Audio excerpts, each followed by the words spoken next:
காலையில் தினமும் கண் விழித்தால் நான் கைதொழும் தேவதை அம்மா.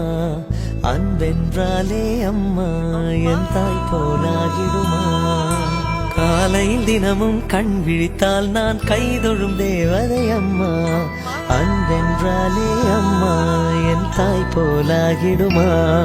இமை போல் இரவும் பகலும் என்னை காத்த கண்ணையே, உனதன்பு பார்த்த பின்பு அதை விட வானம் பூமியாவும் சிறியது. காலையில் தினமும் கண் விழித்தால் நான் கைதொழும் தேவதை அம்மா. அன்பென்றாலே அம்மா என் தாய் போலாகிடுமா. காலையில் தினமும் கண் விழித்தால் நான் கைதொழும் தேவதை அம்மா. அன்பென்றாலே அம்மா என் தாய் போலாகிடுமா. இமை போல் இரவும் பகலும் என்னை காத்த கண்ணையே,